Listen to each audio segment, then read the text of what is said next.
नमस्कार साथियों, स्वागत है आपका एक्सप्लेंड इन्फो में।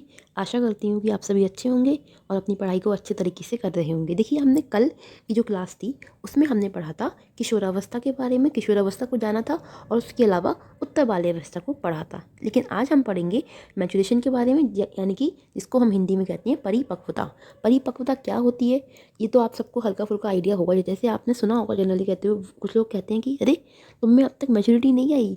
तो वो क्या है, मतलब समझ का लेवल आपका इस पर डिपेंड करता है। इस टॉपिक को शुरू करने से पहले हम थोड़ा सा वृद्धि व विकास को पढ़ लें, हल्की सी डेफिनेशन, क्योंकि वो आपका इसमें इंक्लूड होगा। उसकी हल्की सी नॉलेज डिवाइस आपको ज़रूरत पड़ेगी यहाँ पे। देखिए, वृद्धि क्या है। अगर मैं वृद्धि की बात करती हूँ, 1 मिनट जस्ट थोड़ा सा अपना बोर्ड तैयार कर लें लिखने के लिए। देखिए, वृद्धि क्या है। वृद्धि हमारा एक शारीरिक धारणा है जो आपका साइज़, शेप या हाइट इस पे डिपेंड करती है। कितना साइज, शेप, हाइट हुआ, हाइट बढ़ा आपका, ये सब क्या है, वृद्धि है। ये एक हमारी मात्रात्मक यानी कि क्वांटिटेटिव है, ठीक है, जिसको हम माप सकते हैं। उसको हम क्या कहते हैं, मात्रात्मक कहते हैं। जैसे आपकी लंबाई कितनी बढ़ी, आपका वेट कितना बढ़ा। लेकिन जो आपका विकास है, अगर हम विकास की टर्मिनोलॉजी की बात करते हैं, विकास, तो विकास क्या है, ये एक हमारा क्वांटिटेटिव है, मतलब क्वालिटी की बात करता है ये। इसको हम मेज़र नहीं कर सकते, आप नहीं माप सकते ना किसी का कितना विकास हुआ है। और इसमें मात्रात्मक और गुणात्मक दोनों ही चीज़ें शामिल है। मतलब विकास में ही क्या है, वृद्धि हमारी इंक्लूड होती है, ठीक है। क्योंकि वृद्धि कैसी होती है, क्वांटिटेटिव होती है, लेकिन विकास कैसा होता है, विकास क्वांटिटेटिव भी होता है और क्वालिटेटिव भी होता है। हम इसको एक कंपैरिजन के तौर पे देखते हैं। अब तीसरा पार्ट हमारा आता है मैच्योरिटी। मैच्योरिटी की डेफिनेशन बताने से पहले मैं हल्का आपको जनरल समझाती हूँ। देखो, मैच्योरिटी जिसको हम कहते हैं परिपक्वता, तो इस मैच्योरिटी में हमारा डेवलपमेंट भी आता है और ग्रोथ भी शामिल है, यानी कि विकास भी आता है और वृद्धि भी आता है। अगर मैं एक सिंपल डायग्राम के थ्रू आपको समझाऊं तो ये हमारी वृद्धि हो गई। यहाँ मैं हिंदी में लिख रही हूँ, इंग्लिश बहुत लंबा पड़ रहा है इसलिए, ठीक है, इंग्लिश वाले समझ जाना। वृद्धि है, वृद्धि से बड़ा क्या है, हमारा विकास है, और विकास से बड़ा क्या है, हमारा परिपक्वता यानी कि मैच्योरिटी है। तो वृद्धि विकास किस में समाहित है, हमारे मैच्योरिटी में समाहित है। वृद्धि वृद्धि किसमें, वो विकास में शामिल है, और वृद्धि विकास दोनों किस में है, मैच्योरिटी में। अगर मैं ऐसे समझाऊँ, ये हमारी, एक second, 1 second, what is this, हाँ, ये हमारा मैच्योरिटी है, ठीक है। इस वाले गोले को मैंने एम से डिनोट किया, एम बोले तो मैच्योरिटी। तो इसमें हमारी क्या आ गई, इसमें हमारा ये डेवलपमेंट आ गया, डी। और डेवलपमेंट के अंदर क्या है, हमारी वृद्धि है, जिसको हम कहते हैं जी से शो कर रहे हैं ग्रोथ, ठीक है। तो आपको इतनी सी नॉलेज हो गई। अब हम अपने आज के टॉपिक पे बढ़ते हैं कि क्या मैच्योरिटी का यहाँ पे लफड़ा रहेगा जो हमको समझना है। देखिए, मैच्योरिटी क्या है, परिपक्वता शारीरिक, मानसिक और भावनात्मक रूप से वृद्धि है। मतलब कि आपके फिजिकली या मेंटली या फिर इमोशनली रूप में जो आपका डेवलपमेंट, जो ग्रोथ हो रही है, वही क्या है, हमारी मैच्योरेशन यानी कि परिपक्वता है, जो कि मुख्य रूप से वंशानुगत यानी कि हेरिडिटी से इफेक्टिव होती है। अगर मैं इंग्लिश में एक बार पढ़ के सुनाती हूँ, maturation is the growth in physical, mental and emotional which is mainly influence by the heredity. कि इसमें कहा गया है कि आपकी जो परिपक्वता है वो किससे इन्फ्लुएंस हो रही है, उस पर क्या चीज़ प्रभाव डाल रही है, आपकी जो हेरिडिटी है, मतलब आपके जो जीन्स हैं, आपके जो पूर्वज रहे होंगे, उनका जो इंटेलेक्चुअल लेवल है, वो चीज़ उस पर इफेक्ट डाल रहा है। जनरल वे में क्या होता है मैच्योरिटी, कि किसी भी काम को करने की जो आपकी समझ होती है, एक 10 साल का बच्चा और एक 30 साल का व्यक्ति किसी काम को करेगा तो दोनों का जो लेवल होगा, डिफरेंस होगा ना, डिफर होगा ना। 10 साल के बच्चे में उतनी मैच्योरिटी नहीं होगी जितनी 30 साल के व्यक्ति में होगी, क्योंकि ये बड़ा हो चुका है, ये चीज़ों को एक्सपीरियंस कर चुका है, इसलिए इसमें समझ ज़्यादा होगी compare then this 10 years boy. तो एक हमारे मनोवैज्ञानिक हुए हैं जो कहते हैं कि परिपक्वता किसी भी बालक की ऐसी विशेषता होती है जो किसी बच्चे के कार्य की सीमा को दर्शाती है। मतलब एक व्यक्ति कितना काम कर सकता है, उसकी जो पोटेंशियल है उसको शो कर रही है। जैसे कि जब आप, इसको मैं एक बार इंग्लिश में और पढ़ लेती हूँ, फिर मैं आपको एक एग्जाम्पल लेके समझाती हूँ। देखो, according to doctor Arnold Gesell, maturity is such a characteristics of any child that shows the extent of a child work. कि कोई भी बच्चा कितना काम कर सकता है, उसकी उसकी उस कैरेक्टरिस्टिक्स को दिखाती है। देखो, एक बात बताइए, एक 4 महीने का बच्चा है, ठीक है, ये एक 4 महीने का बच्चा है, क्या वो विदाउट सपोर्ट के बैठ सकता है? एक 4 महीने का बच्चा बिना सपोर्ट के बैठ भी नहीं पाएगा। लेकिन वहीं जब वो 6 महीने का बच्चा हो जाएगा तो वो क्या होगा, बिना सपोर्ट के बैठ सकता है, क्योंकि उसके अंदर समझ आ चुकी है अब। मतलब यहाँ पे समझ का मतलब इतनी हाई लेवल की मैच्योरिटी से नहीं है, जिस एज में आप हो उस एज की अगर आपको समझ है, वो वाली बात है। वैसे तो maturity is a big topic, लोग को तो 18-20 साल तक भी नहीं आती है, कुछ लोग को मैच्योरिटी, कुछ लोग को बहुत जल्दी आ जाती है। ये डिपेंड करता है उनके सराउंडिंग पे, उनके हेरिटेज कह रही हूँ, आई एम सॉरी, उनकी हेरिडिटी पे डिपेंड करता है, उनके नेचर पे डिपेंड करता है, उनके घर का एनवायरनमेंट क्या है और बाकी फैक्टर्स पे भी डिपेंड करता है। तो 4 महीने का बच्चा है, उसको बैठने के लिए सपोर्ट चाहिए, उसके अंदर समझ नहीं है कि वो कैसे बैठेगा। लेकिन जो 6 महीने का बच्चा है वो क्या है, ईजिली बैठ सकता है, उसके लिए कोई सपोर्ट की ज़रूरत नहीं है। तो ये क्या है, ये एक मैच्योरिटी को शो करता है कि हाँ उस 6 महीने के बच्चे में क्या है, मैच्योरिटी आ गई है अपने लेवल की। अब आप ये तो उम्मीद नहीं लगाओगे ना 6 महीने का बच्चा 20 साल के व्यक्ति वाली मैच्योरिटी दिखाएगा, वो तो नहीं दिखाएगा। तो हमने मैच्योरिटी को क्या समझा कि मैच्योरिटी को क्या चीज़ इफेक्ट डालती है, जो आपकी फिजिकल,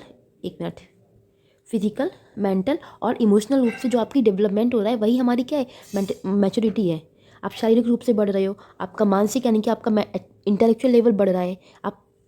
आपको 5 साल में जितनी समझ नहीं थी उससे ज़्यादा आपको 15 साल में होगी, ऑब्वियसली होगी, हर किसी को होती है। आज ही आप अगर 20, 22, 25 साल के हो तो जितनी समझ आपको आगे के 10 साल में थी नहीं थी।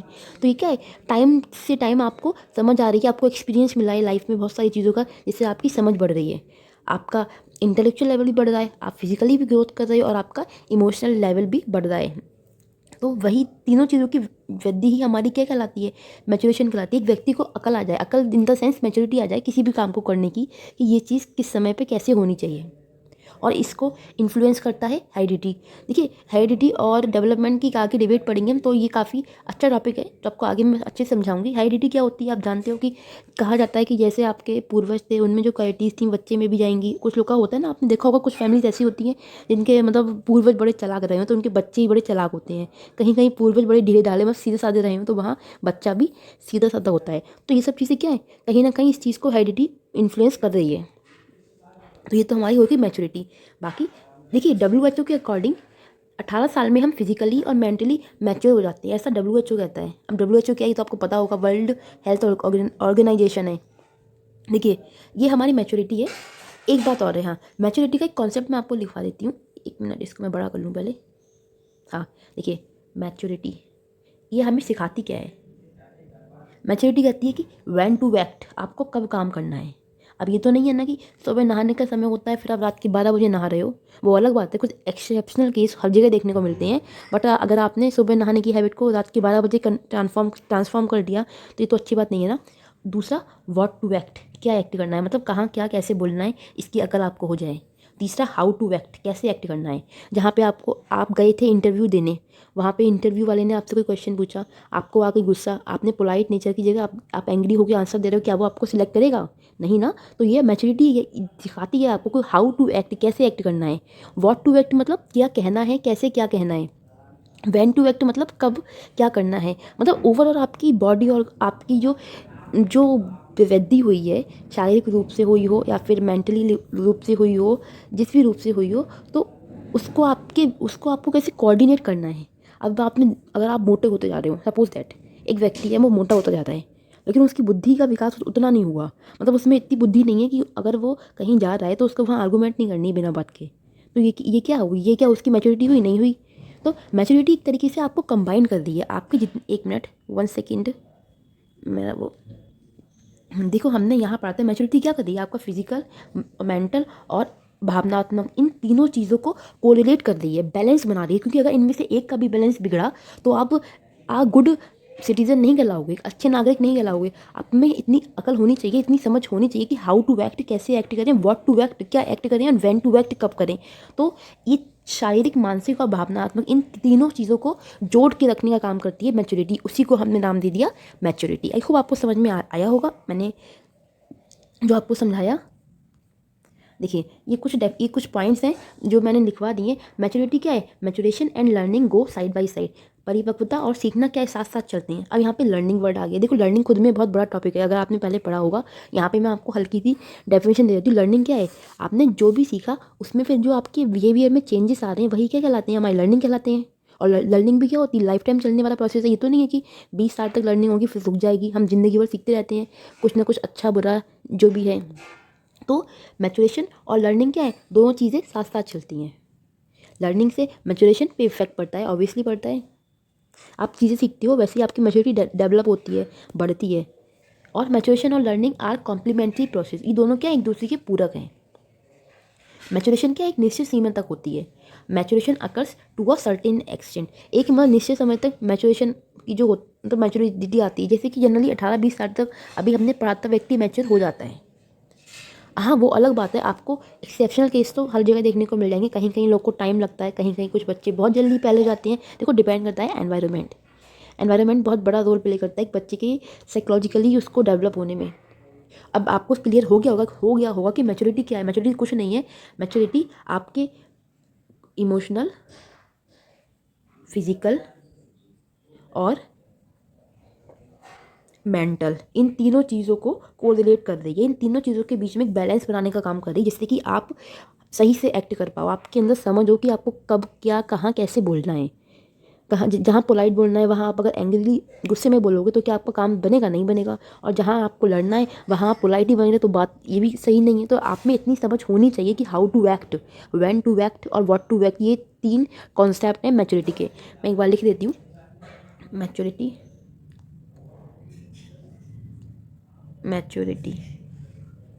क्या सिखा रही है आपको? पहला सिखा रही है when to act. When to act, कब एक्ट करना है हमारे लिए। हिंदी वाले हिंदी में लिख ले, मैं इंग्लिश हिंदी ट्रांसलेट कर देती हूँ। व्हाट टू एक्ट, क्या एक्ट करना है, व्हाट टू एक्ट, और हाउ टू एक्ट, कैसे एक्ट करना है। सही है, ये तीनों चीज़ें क्या है आपकी मैच्योरिटी में आती हैं। अगर आप मैच्योर हो गए तो आपको समझ में आएगा कि कब एक्ट करना है, क्या एक्ट करना है, कैसे एक्ट करना है। ठीक है। और जीन पे एक हमारे साइकोलॉजिस्ट हुए हैं जीन पे, वो कहते हैं कि 4 स्टेजेस जो उन्होंने बताई हैं, SPCF, sensory motor stage, pre operational stage, concrete और फॉर्मल। मतलब कि हिंदी में बोलते हैं सेंसरी मोटर को, 1 मिनट याद नहीं आ रहा, संवेदी पेशी अवस्था, मूर्त संक्रियात्मक अवस्था और आपकी औपचारिक होती है। ये जो चारों अवस्थाएं होती हैं ना, जीन पहले की हम आगे पढ़ेंगे, तो वो कहते हैं कि इन 4 स्टेजेस के बाद में बच्चे में मैच्योरिटी आती है। यानी कि इनका भी कहना ऑलमोस्ट सही है। इनकी जो चौथी स्टेज है वो कहाँ से होती है? 15 तक होती है ना, 11 to 15 होती है। और WHO मानता है कि 18 से 19, हाँ तो 15 के बाद मान लो 2-3 साल का ही गैप है। तो इस तरीके से हमने अपना मैच्योरेशन वाला टॉपिक अभी कंप्लीट किया।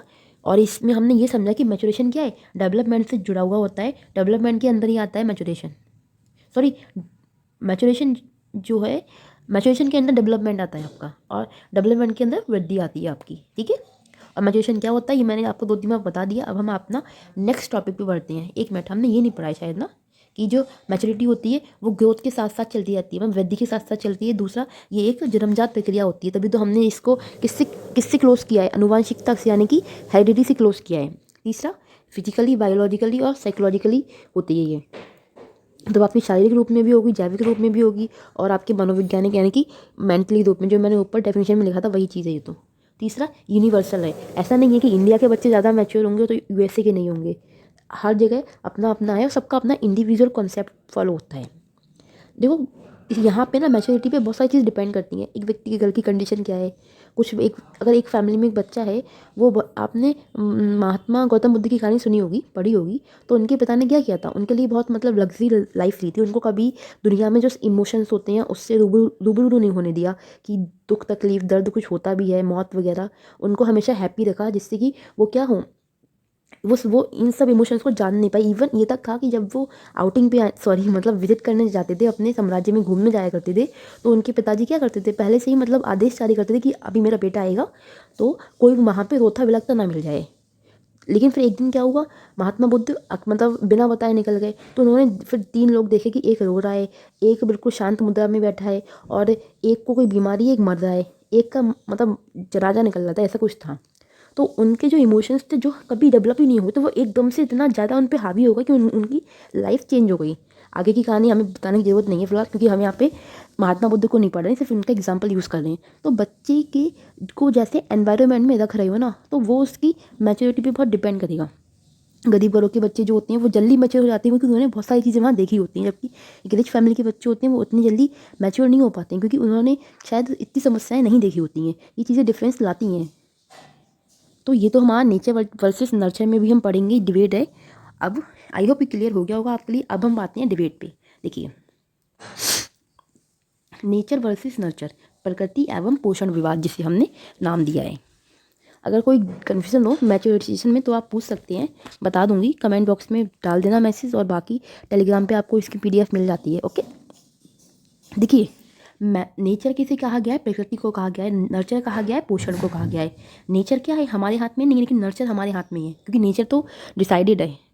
देखो, प्रकृति एवं पोषण विवाद वह अवधारणा है जिसका प्रयोग व्यक्तियों के जन्मजात सहज गुणों यानी कि जो भी उसका स्वभाव है, प्रकृति है, और उसकी परवरिश और पालन पोषण के दौरान मिले पर्यावरण और माहौल के प्रभावों के द्वारा विकसित व्यवहार के लक्षणों की आपसी संपूरकता और विरोधाभासों का विवेचन करता है। देखो, ये एक लंबी डिबेट है जो चलती रहती है। व्यवहारवादी हैं वो अपना अलग चलाते हैं और नॉर्मल वाले अपना अलग चलाते हैं, लेकिन ये कॉन्सेप्ट बहुत अच्छा है तो हमें पता होना चाहिए, क्योंकि क्वेश्चन पूछे जाते हैं इससे। देखो, एक बार मैं पहले इंग्लिश में पढ़ दूँ, फिर मैं आपको एक्सप्लेन करती हूँ। It is a concept that is use to discuss the mutual complementarity and contradictions of behaviour traits develop by the innate qualities nature और behaviour of individuals and the effect of the environment man during their upbringing. मतलब कि ये कौन सा concept है, एक mutual concept है, किस चीज़ का, नेचर का और आपके नर्चर का, जो क्या कर रहा है कि एक बालक की जो मतलब परवरिश है या फिर जो उसकी अपब्रिंगिंग हो रही है, वो उस पर उसका नेचर भी इफेक्ट डालेगा और नर्चर भी इफेक्ट डालेगा। कैसे डालेगा अभी हम उसकी बात करते हैं। तो इसी को लेके मतलब साइकोलॉजिस्ट में आपसी कॉन्ट्रोवर्सी रहती है। देखो, प्रकृति इस पहलू पर प्रकाश डालती है कि एक व्यक्ति विशिष्ट कौशल और विशेषताओं के साथ में पैदा होता है, जबकि पोषण क्या करता है, जन्मजात की अवधारणा और वंशानुगत को नकारता है। देखो, नेचर हाईलाइट करता है कि जो एक्सपेक्ट एक पर्सन का, वो बॉर्न हुआ है किसके साथ में, स्पेसिफिक स्किल के साथ में और करेक्टरिस्टिक्स के साथ में, जबकि जो नर्चर है वो इस चीज़ को निगेट्स करता है, नकारता है कि जो कॉन्सेप्ट है इनेट का और हेरिडिटी का फॉल्स है। मतलब कि एक बच्चे को विकास में क्या इंपॉर्टेंट है, नर्चर ज़्यादा इंपॉर्टेंट है। देखिए, अब आप देखिए, मैं आपको समझाती हूँ इसमें क्या है। देखो, ये प्रकृति और पोषण की जो डिबेट है ना, बहुत बढ़िया सी डिबेट है, इसको पढ़ने आपको बहुत मजा आएगा। देखो, प्रकृति कह रही है कि बालक कितना होशियार होगा, कितना नहीं होगा, भविष्य में क्या जाके बनेगा, ये उसकी हेरिडिटी डिपेंड करता है, इस पर डिपेंड करता है कि उसके जो मतलब अनुवांशिकता है उस पर डिपेंड करता है कि बालक आगे क्या बनेगा। जबकि प्रकृति कह रही है नहीं, ये चीज़ किस पे डिपेंड करेगी, ये चीज़ बच्चे के एनवायरनमेंट पे, उसके पोषण पर डिपेंड करेगी कि उसको कितना न्यूट्रिएंट्स मिल रहा है, नहीं मिल रहा है। सपोज करो एक बच्चा है जिसको मतलब 5 साल की उम्र में जो न्यूट्रिएंट्स मिलना चाहिए था वो मिला ही नहीं, क्या उसका फिर वृद्धि उस हिसाब से हो पाएगी जिस हिसाब से होना चाहिए था, या फिर वो उतना ज़्यादा पोटेंशियल अपना गेन कर पाएगा जो उसके अंदर एक्चुअल में था, नहीं ना। जैसे कि एक एग्जांपल मैं आपको देती हूँ। एक कोई है, जैसे एक मतलब आपके पूर्वज, किसी के पूर्वज मान लो कलाकार थे, आर्टिस्ट थे, ठीक है, तो इम्पोर्टेंट है कि जो उनका बेटा का बेटा होगा वो भी कलाकार बनेगा, नहीं ना। हाँ, कुछ केसेस में ऐसा देखने को मिलता है कि फैमिली वाली जो चीज़ें होती हैं उसको आगे प्रोसेस किया जाता है, बढ़ाया जाता है, लेकिन हर कोई नहीं करता।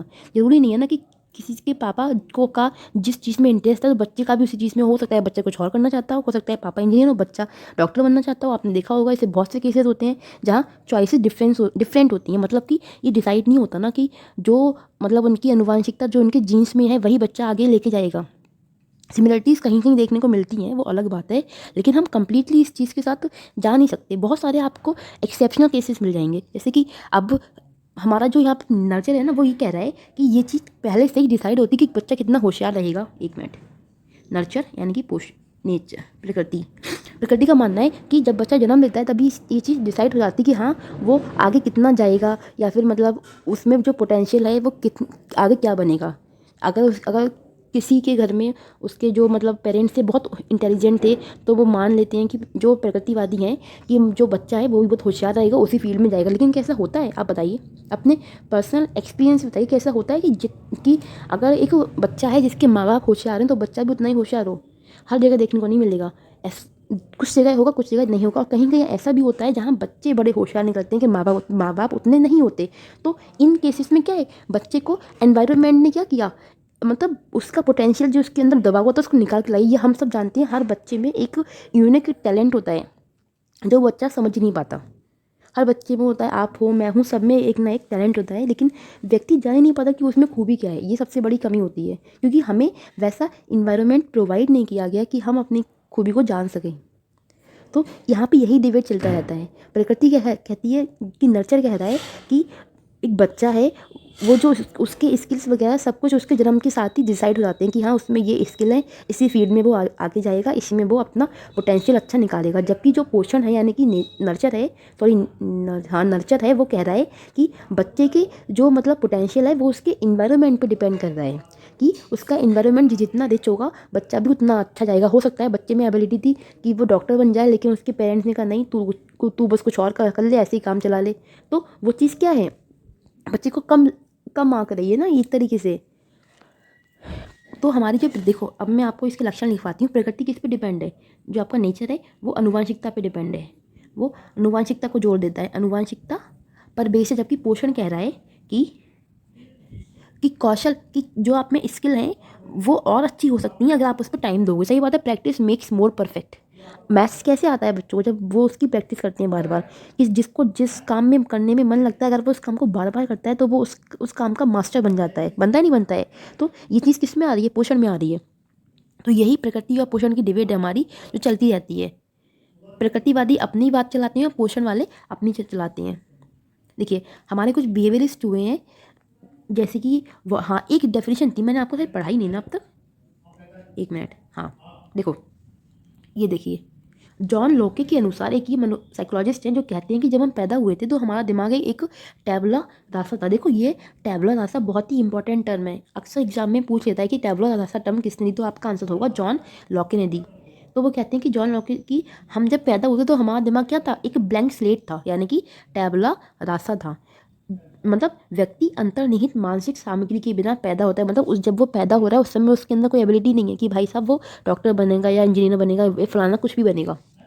और इसलिए सभी ज्ञान हमें कहाँ से मिलते हैं, अनुभव से या फिर परसेप्शन से आते हैं। जैसे जैसे हम लाइफ में चीज़ों को एक्सपीरियंस करते जाते हैं हमारी नॉलेज क्या होती है, बूस्ट होती जाती है। तो जॉन लॉके के अनुसार हमारा दिमाग क्या है, एक खाली स्लेट है या फिर टैबुला रासा है। इस डेफिनेशन को अच्छे से याद करना, ये वाली हमारी पूछी गई है काफ़ी एग्जाम्स में।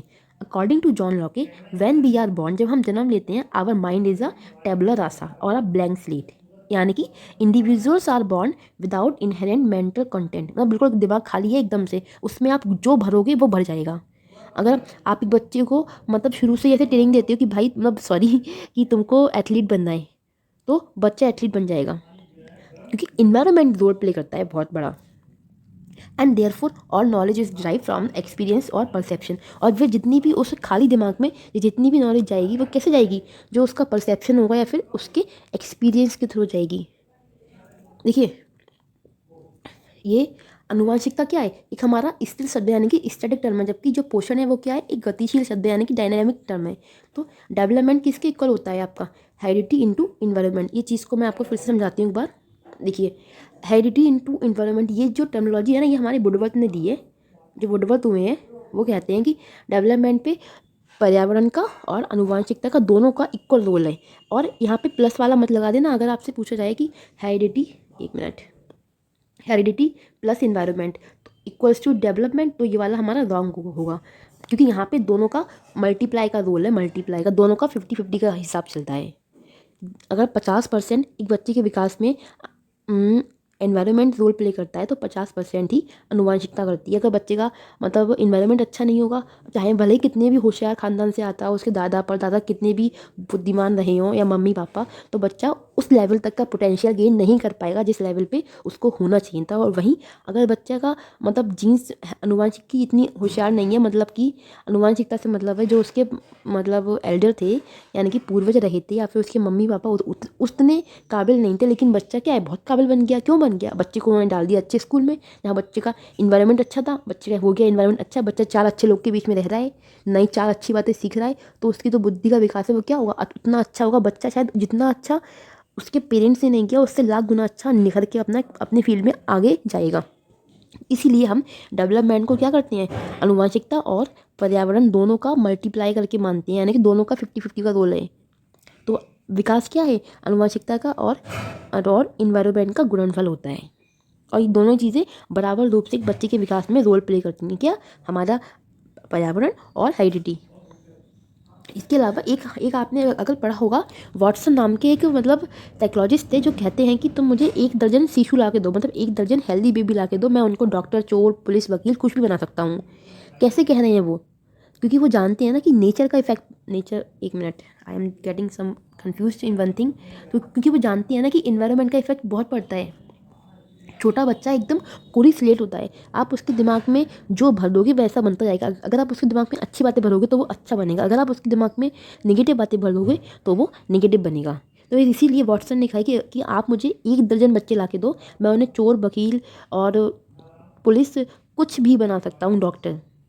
क्योंकि वो उसको ट्रेनिंग ऐसे देंगे कि बच्चा वो उसका जो पोटेंशियल था वो निकल के आएगा। देखो दुनिया के 2% लोग होते हैं ना जो ये जान पाते हैं कि उनमें एक्चुअल पोटेंशियल कितना है, और फिर ये जो 2% लोग जान पाते हैं ना कि हमें एक्चुअल पोटेंशियल कितना है, फिर इनको दुनिया जानती है। ये बिल्कुल सच बात है।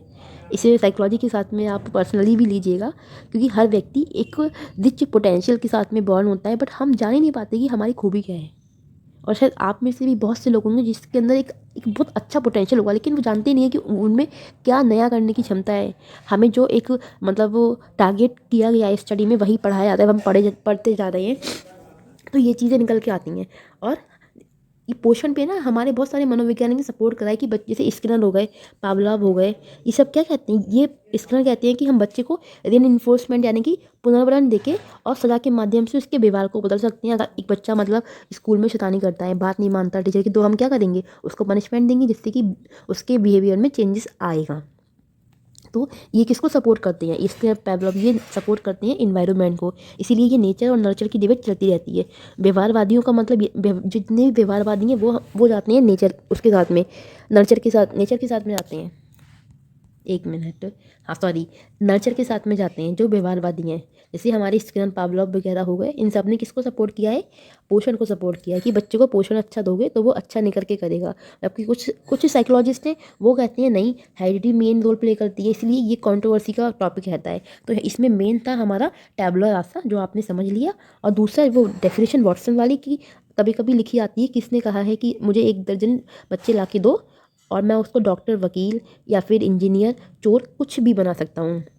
क्योंकि बच्चे का दिमाग तो कोरी स्लेट है, उसमें आप जैसा भरोगे बच्चा वैसा ही निकलेगा। तो ये तो हमारी डिबेट यहाँ पे ख़त्म होती है, ख़त्म होने का नाम नहीं लेगी। इसको जितना भी समझो मतलब पढ़ो अलग ही है। बाकी जो इसका मेन था मैंने आपको लिखवा दिया, इसमें आपको मिल जाएगा। अब हम पढ़ते हैं कॉन्टीन्यूटी वर्सेस डिसकॉन्टीन्यूटी पे। अगर आपको डिफरेंस नोट करना हो नेचर वर्सेस नर्चर का, तो मैं लिखवा दूँगा। देखो नेचर वर्सेस नर्चर में जो अंतर है वो क्या है, जो आपका नेचर है वो डिपेंड करता है जो आपको अपने जीन्स के थ्रू स्किल मिले हैं, जो आपकी अनुवांशिकी स्किल है उन पर डिपेंड करता है। लेकिन जो आपका नर्चर है यानी कि पोषण, वो डिपेंड करता है कि अपने कौशल पर, आपकी जो स्किल है उसको आप बेहतर बना सकते हो अगर आप उस पर टाइम स्पेंड करते हो। और दूसरी चीज़ क्या है, प्रकृतिवादी जो हैं वो अनुवांशिकता पर बेस्ड है। जो प्रकृति है वो अनुवांशिकता को जोड़ देती है, जबकि पोषण क्या है, वो कह रहा है कि आप किसी भी स्किल के मास्टर बन सकते हो प्रैक्टिस करके। ठीक है, तो इतनी सी डिबेट थी और डिबेट की ये चलती रहती है। बिहेवियरिस्ट वाले हो गए और प्रकृतिवादी हो गए, दोनों का डिबेट ही है ये। फिर हमारा आता है कॉन्टिन्यूटी वर्सेस डिसकॉन्टिन्यूटी। ये दूसरी की 2 और बचती हैं, वो मैं आपको कल कराऊंगी। आज हम इतना ही पढ़ेंगे बस। देखो डिसकंटिन्यूटी वर्सेस कॉन्टिन्यूटी मतलब कि निरंतरता बनाम असततता। इसको हम ये भी कहते हैं निरंतरता बनाम अनिरंतरता, अनिरंतरता। और दूसरा सततता, सततता गलत हो गया, एक मिनट, सततता बनाम असततता। ठीक है, इन दोनों नाम से हिंदी में जाने आते हैं, इसलिए मैं इंग्लिश में लिखती हूँ क्योंकि इंग्लिश में आपको पढ़ना जरूरी है। आप एटलीस्ट टर्मिनोलॉजी को इंग्लिश में जरूर देखा करिए हिंदी वालों। देखिए निरंतरता बनाम असततता क्या है, हमारा जो कॉन्टिन्यूटी का प्रोसेस है यानी कि निरंतरता का, वो कहता है कि परिवर्तन क्या हो रहा है, एक क्रम से है, यानी कि क्रमिक है। मतलब कि जैसे आपकी जितनी भी स्टेजेस हैं वो एक के बाद एक आती है ना। बच्चा सोचने, बात करने या अभिनय में उसी तरह अधिक निपुण हो जाते हैं जैसे भी लंबे होते हैं। मतलब धीरे धीरे बच्चा क्या है, डेवलपमेंट हो रहा है। एक एज के बाद बच्चा दूसरी एज में जा रहा है, तो क्या हो रहा है, उसको बात करने की भी अकल आ रही है, कैसे बोलना है, कैसे नहीं बोलना है, कैसे कहाँ कैसे एक्ट करना है। जबकि जो डिसकॉन्टिन्यूटी है उसका जो व्यू है वो कहता है कि विकास को अधिक अचानक परिवर्तन के उत्तराधिकार के रूप में देखते हैं। मतलब जैसे इसमें आपके वो वाले साइकोलॉजिस्ट हैं जिन्होंने क्या किया है, विकास को स्टेजेस में बांटा। जैसे प्याजे हो गए, प्याजे ने सेंसरी मोटर को 0 से 2 में बांट दिया है, फिर पी को 2 से 5 में बांटा। इस तरीके से क्या किया है, जो 4 स्टेजेस बताएंगे। तो जितने भी आपके जो साइकोलॉजिस्ट हैं जिन्होंने बच्चे के विकास को स्टेजेस में बांट दिया है, वो हमारे किसको प्रमोट करते हैं, वो डिसकॉन्टिन्यूटी के कॉन्सेप्ट को प्रमोट करते हैं।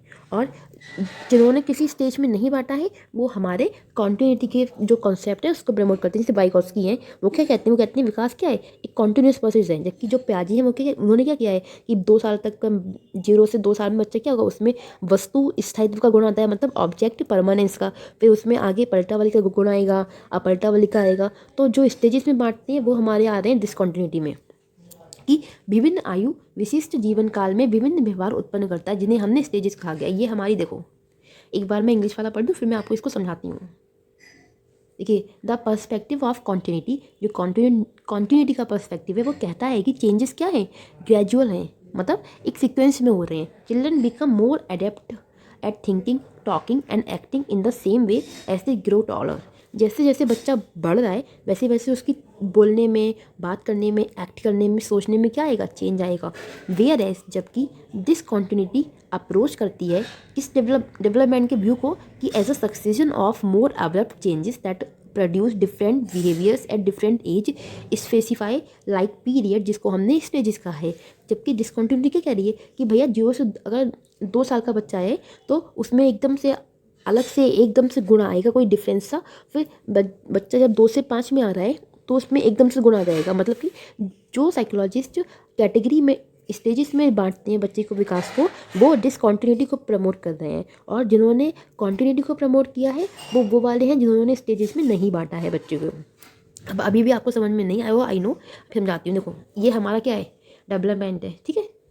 ये हमारा कॉन्टिन्यूस डेवलपमेंट है, इन्फेंसी से लेके एडल्टहुड तक, और ये हमारा डिसकॉन्टिन्यूस है। अब जो कॉन्टिन्यूस वाले हैं, यानी कि वाइगोत्स्की को हम लेते हैं यहाँ पे। वाइगोत्स्की क्या कहते हैं कि बच्चे का विकास क्या है, कॉन्टिन्यूस प्रोसेस में होता है, मतलब ऐसा नहीं है। देखो आप ही बताओ ना, अगर प्याजे ने कहा है कि 0 से 2 साल, मतलब 2 साल का बच्चा है तो उसमें क्या है, ऑब्जेक्ट परमानेंस की क्वालिटी आती है, मतलब वस्तु स्थायित्व का गुण आता है। और बच्चा अपने सेंसेस के अकॉर्डिंग सोचना शुरू करता है। तो क्या एकदम से बच्चा शुरू करता है, नहीं ना। धीरे धीरे 0 से फिर वो 4 महीने का हुआ, 6 महीने का हुआ, 8 महीने का हुआ, 12 महीने का हुआ, 1 साल 2 महीने का हुआ। धीरे धीरे उसमें चीज़ें डेवलप तो शुरू से ही हो रही थी ना, वो अलग बात है। वो निखर के एक पर्टिकुलर एज में आती हैं और उसी को इन्होंने क्या कर दिया है, स्टेजेस का नाम दे दिया और फिर उसको डिसकॉन्टिन्यूस डेवलपमेंट में बांट दिया है। तो जितने भी ये आपके एरिक एरिक्सन हो गए, प्याजे हो गए, ये सब हमारे किस में आएंगे, डिसकॉन्टिन्यूस में आएंगे। फ्राइड हो गए, कोहलबर्ग हो गए, ये सारे किसको प्रमोट करते हैं, डिसकॉन्टिन्यूस डेवलपमेंट को। कि बच्चा, उन्होंने बांट दिया कि हाँ भाई, चाइल्डहुड में बच्चे का इतना विकास होगा, और फिर बच्चा पहुँचेगा किशोरावस्था में तो उसका इतना होगा, शैशवावस्था में इतना होगा। जैसे एकदम से बच्चा ऊपर से टपकेगा उसमें विकास हो जाएगा, ऐसा कुछ नहीं है। विकास क्या है, कॉन्टिन्यूसली चल रहा है। वो अलग बात है कि वो अपने फुल जोन में एक पर्टिकुलर एज पे आता है, जिसको इन्होंने स्टेजेस में डिवाइड कर रखा है। और जबकि कॉन्टिन्यूस वाले जो हमारे साइकोलॉजिस्ट हैं वो कह रहे हैं विकास इस एक क्रम से हो रहा है। मतलब ये जो लाइन दिखा है ना, ये शो कर रही है कि विकास कैसा है, क्रमिक प्रक्रिया है। जैसे पहले हमारा आ गया इन्फेंसी आया, फिर चाइल्डहुड आएगा, फिर हमारा अडोलसेंस आएगा। ऐसा नहीं है कि बच्चा इन्फेंसी से सीधे अडोलसेंस में आ जाएगा, फिर अडोलसेंस से चाइल्डहुड में आ जाएगा, नहीं, एक सीक्वेंस वे में चल रहा है। और डिसकॉन्टिन्यूस में हमारे जो मनोवैज्ञानिक हुए हैं, वो जैसे प्याजे हो गए, एरिक्सन हो गए, कोहलबर्ग हो गए, ये सारे क्या कर रहे हैं, बच्चों के विकास को स्टेजेस में बांटते हैं, और इसीलिए उन्होंने डिसकॉन्टिन्यूस डेवलपमेंट को प्रमोट किया। तो ये भी एक डिबेट का टॉपिक है जो चलता रहता है, जल्दी ख़त्म नहीं होता। तो इस तरीके से हमने जो आज पढ़ा, 2 डिबेट पढ़ ली हैं, continuity versus discontinuity and nature versus nurture. Nature versus nurture में कुछ नहीं था, इन्वायरमेंट की और हेरिडिटी की लड़ाई है।